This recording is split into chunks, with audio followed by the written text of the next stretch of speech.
Coach? Well, obviously this week, playing one of the most established teams in college football. When you think about it, in the last 25 years, probably I would say, they always seem to be in the top 20, top 25 in the rankings, and they're very comfortable being in that role as a football team. Starts with their head coach, a tremendous football coach. Their DNA, they're well coached, physical football team in all three phases of it. Have played very good on defense the last couple weeks. Offense as well. We faced these guys last year. There's 7 guys, I think, coming back from the defensive side of it. And offensively, quarterback he makes some plays with his legs. They got some receivers that are big and physical. So they're a physical football team. I mean, that's the conference that they play in. And it'll be a big test for us as we go on the road. First one on the road for us. Questions? Hi, Coach. Tressa Tedrick, 3TV CBS 5. Unrelated a little bit, but could you explain for people who still don't know what exactly Mandrake is, and then elaborate a little bit on DJ Davidson and his award this week? He's a mystical guy. Actually got the name from Jimi Hendrix. I was a Jimi Hendrix fan. I went to a concert when I was about 13 years old, believe it or not. The one in Monterey, California, my babysitter took me when he burnt the guitar up. And I became a Jimi Hendrix fan. And then I followed Jimmy as I was going through college and high school. And there was this album cover called Mandrake. And just kind of, I always remembered that name, Mandrake. I said, that's a pretty cool name. And then as I got to coaching, I said, there's got to be this player that is Mandrake, can kind of do everything. And so it kind of was a little bit of a fun deal. Kind of started for me in Tampa with Lynch and all those guys. And I would always tell them I'm in search for Mandrake during the draft, right? I would say, we're looking for Mandrake, man. And when I took this job, it was funny because Lynch tells me, you found Mandrake yet? I said, no, I ain't found him yet. So it became one of those deals, and all of a sudden I just said, let's do something kind of special for players that play well, and when we win, let's give them a little award. We don't do things on the sideline. A lot of colleges do. We don't do that. Let's give them an award inside the team. And so I just came up with this guy, and we got pictures, and I kind of sat down with a couple of the artists and said, this is kind of the image I see of this guy. And then I said he should be in a black helmet with a shield, and a black jersey. And 2 weeks in a row, it's been pretty good. We got 2 Mandrakes. It's big Mandrake this week, DJ. He played really well, and he's getting better, boy. It's just fun to watch him. He got hurt last year at that SC game, and then he's come back to be a really good football player, and he's trending up. So he's gonna have to play good this week for us, that's for sure.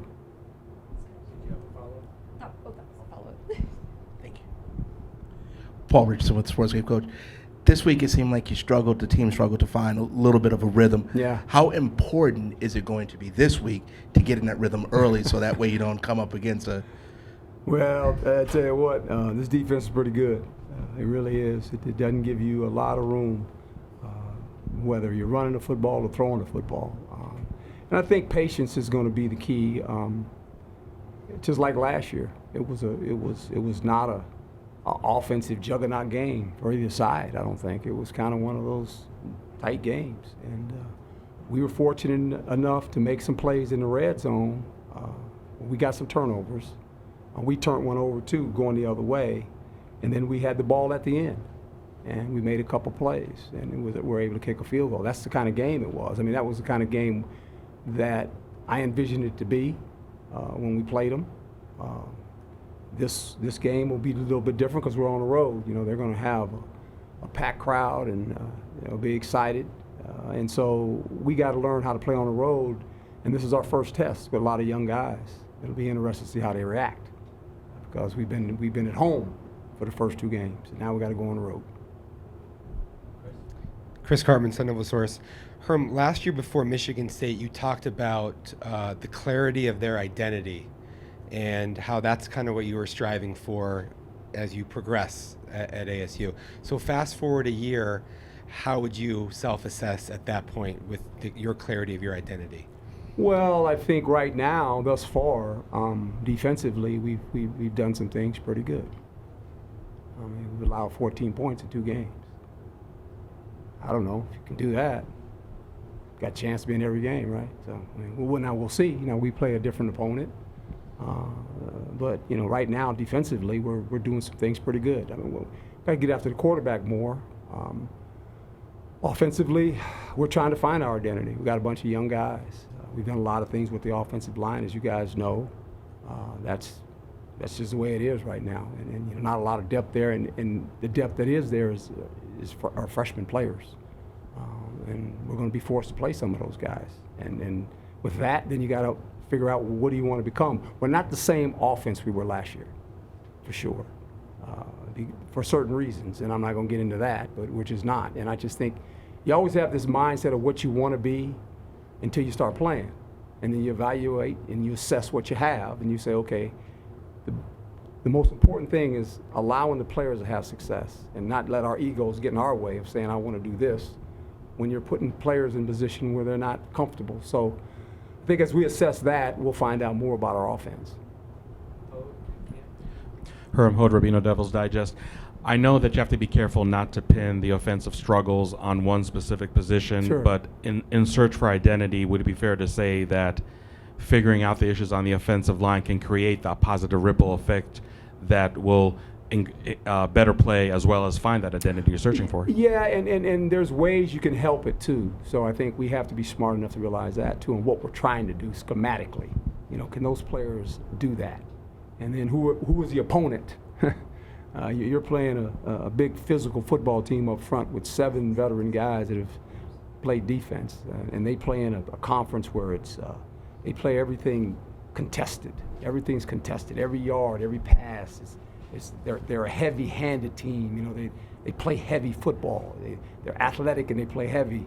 And so you got to realize that when you play them, you got to ask yourself, what can we do to use our athleticism at certain positions to try to counter that? And that's the greatness about football. You know, there's all these moving parts, and then you have to come up with a game plan that allow your players to have success.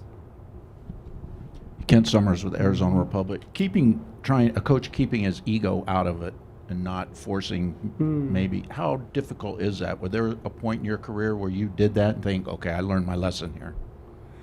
I was fortunate enough to play for a great head coach in Dick Vermeil, and you know, I learned from him, just being a player, how he would do things and what he would say, and from there, you know, working with Marty, and then with Tony Dungy. You know, we came in the league together. Our history is well documented, and then I always look at myself as a player. When I decide things, or when coaches start deciding things, I go, okay, that's nice for us to say in the air-conditioned room, because we stay in here more than these players. But what can the players do? And then I look through the players' eyes and go, no, we're not doing that, because we're not comfortable doing that, and we're not going to force the player to do that. So I always, you know, guard on the side of the player because of the player in me. And then I look through the eyes of those guys and say, what are we asking these guys to do now? And if we're asking them to do something that we can do on the chalk, you know, chalk always wins. The last guy with the eraser and the pen, he always wins. You can draw it up, it works this way. Yeah, but no, look at the tape, and who are we playing, and all those things come in, and how much experience do we have doing that, and can this guy do that? So you always got to consider that too.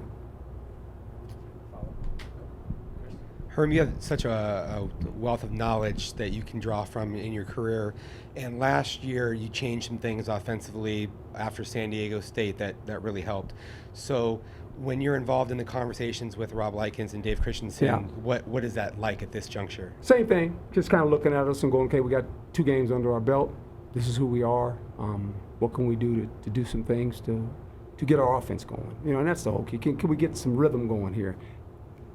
Now we say that, and then you play these guys, right?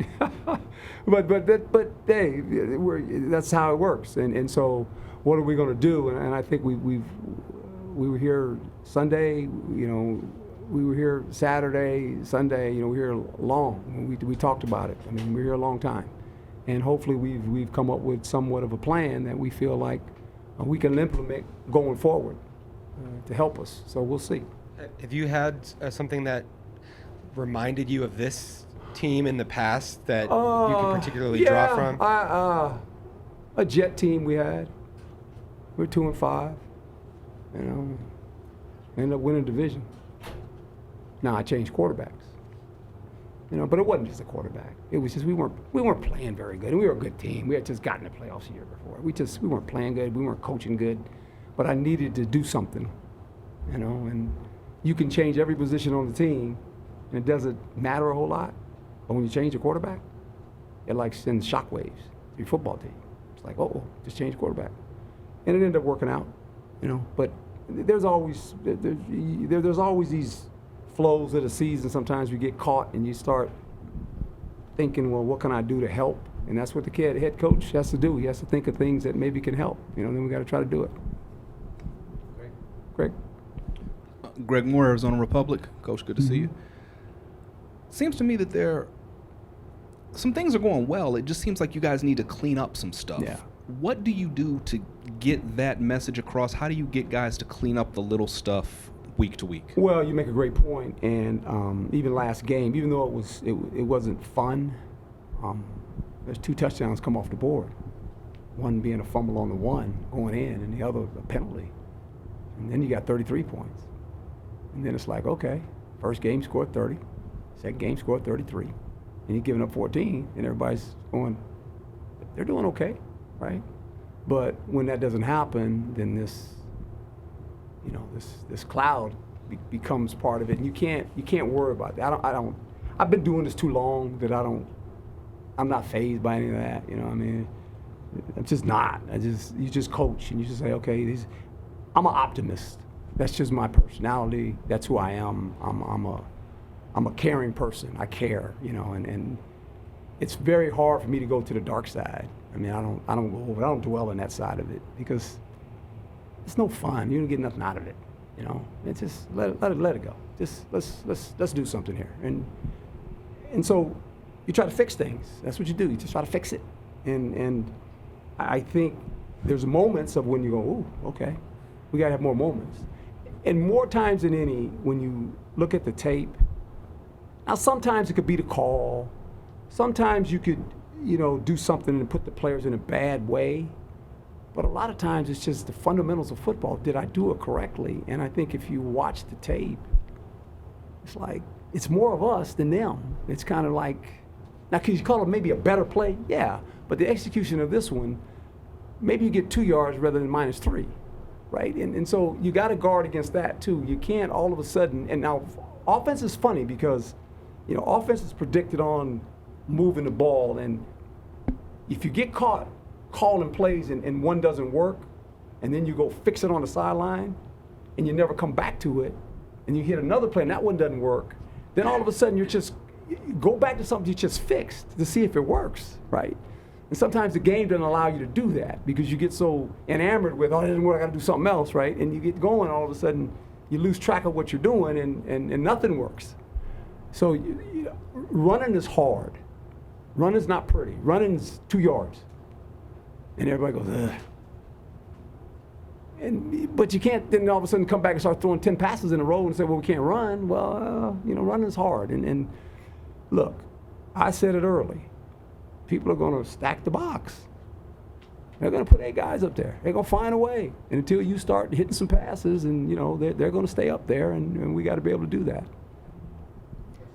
Hi, Coach. 3TV, CBS 5, Tressa. And this might be a basic question, but coming in as the underdog against Michigan State, and your time as a coach, not even just here at Arizona State, but in your years, have you seen teams that are projected the underdogs to play better and just bring their A game in a sense? Well, I think if you listen to perception, and these players have everything because it's here, they have information. You don't try to guard against it. Every player looks at it a little different. I don't play into that scenario of, okay, we're the favorite. We're not. I don't know all that. I really don't. I don't live in that world. I live in a world where I come to work. I don't watch television. I don't pick up phones. I don't listen. I don't hear it. Well, the only time I listen to something when Mark tells me, hey, you need to know this. Okay, good. I don't know what you folks write. I don't know what you say. You do your jobs and just do your job to your best ability, and I'm good. Whether you like me or you say something good about me or negative about me, that's not gonna hurt my feelings. I don't take it personal. You have your opinions and you write them. Doesn't bother me one bit. But what I try to do is just focus on what do we have to do. What do I have to do to help the football team and help the coaches? That's my job. That's the only job I was hired here to do, nothing else. And that's what I come to work with every day. And then how to motivate players, how to get coaches. You know, coaches feel bad too. They're human. I mean, they understand when it's not going good, either side of the ball, or a position coach. You know, they feel the same thing that the players feel. They take on that burden of the player because they're the coach. And, you know, it's up to me to make sure I tell the coach, hey, coach, we're good. You know, we're going to work on this. And so, you know, I'm petting a lot of guys right now. I'm patting guys on the back right now, right? Because that's what you got to do. Yeah, you don't give up and say, well, I'm not going to talk to this guy because this players didn't play good this week. I don't do that stuff. That's silly stuff. You just coach because we're all in this together. Coach Michael Carrasino, Sports Hangover. Coach Kins also saying last week, a lot of times you see the biggest improvement in a team from week 1 to week 2. How do you feel? I mean, obviously 2 victories, but how do you feel the stuff you need to clean up from week 1? I know you touched on it a little bit, but defensively, I think we've had some lackadaisical moments where we've given up some plays in the end, you know, at the end of the games. We've been pretty good for 3 quarters, and then we kind of get, I don't know what we do. We just get offensively, it just hasn't been consistent since week 1. We kind of boom, and then the second half of our first game, we got kind of going. This game was a struggle. You know, we moved the ball, got it in the scoring position, and then there was a foul or something, kicked us back, you know, or we score a touchdown and then we don't score a touchdown. It was one of those games. It was just, when you watch the tape, it's hard to look at because you're going, what are we doing here? You know, and you're just watching breakdown after breakdown, and you're going, what are we doing? Did we do something that schematically was too hard for them? That's the question I always have. Were we asking them to do something that we are incapable of doing? And so that's what you wrestle with. So now we're going to play a team this is a legitimate football team. They big time now. I mean, they're good, and they're going to stop you. Sometimes you're going to do everything right, they're just going to beat you. And you can't worry about that because that's going to happen. That's what I call ball. But schematically, that's where you got to look at yourself and say, hey, are we asking guys to do something they're incapable of doing? And that's what you got to stay away from. Herm Holt, Rabino Devil's Digest, because the sport of football is so physically violent, the mental aspect of it, which is so significant, tends to get overlooked. When you talk about an offense searching for its identity, is it really more than just the X's and O's, improving technique and whatnot, and really honing on that mental aspect, which again, like I said, in this sport probably gets overlooked too much? Well, and you make a great point because I know at the level I competed at and coached at, it's about that. It's always about that at the end. How mentally tough are you, and how are you willing to weather things when they don't go well, you know? And I wasn't the most talented guy when I played, you know, but I was a pretty smart player, had good instincts, but mentally tough. I'm really good. I mean, like real good, you know, because that's just me. I learned that at a young age, how I grew up, you know, and it takes a lot to like make me go, really? I mean, when you get my age, you've heard almost everything, and you've seen a lot in your eyes, you know, and you just watch it, and I almost laugh inside and going, these people don't know me. They don't know how I'm made. And I think the players and the people that have known me over the history of who I am, they kind of know this is what this dude's about now. He ain't gonna change. He walks his way, and he just walks that path. And I think the more I can walk that path in front of the players and the coaches, then hopefully they draw from that. Because they look at me. They really do. They watch me. They watch what I say. They watch how I act. And I ain't gonna crack. I've seen some good times. I've seen some very low times. But I'm not gonna change who I am. Okay? And I think sometimes that's what you need when you're in tough spots. And I say that we're 2-0, and we're struggling some on offense. We all know that. That's nothing unusual. But in football, you're always struggling somewhere. There's always, you know, every week there's a different group that you go, oh boy, you're trying to fix. You know, that's football. That's ball, man. It's just ball. It's never perfect. You know, it's like, you're always like, we got to fix this. And then this one breaks. And this happens to that group. And then you got to get that group and hug them up and say, hey, it's going to be okay. You know, and That's the greatness about football. That's the greatest thing about coaching is that every week somebody, even when you win, somebody's a little bit disappointed, right? And how do you get them up? How do you lift them up? You know, the guys that they're doing good, they're like, oh man, it's like, to stay humble. It's coming, because it's gonna come. And when it comes, how do you react to all that? And hopefully, they'll take a page out of my book and know that I'm never gonna panic. I'm never gonna throw any player under the bus or any coach under the bus. I don't do that. And we're gonna stick together as a football team and try to get better every week. We're a young football team. I can't say it enough. And I get that part of it, and I'm not gonna deny it. I'm not gonna hide it. I'm not gonna try to run from it. And when errors happen and things aren't going good, I get it. But they'll get better. That's what I truly believe. And that's how I coach. So that's it. Thank you guys. Appreciate you.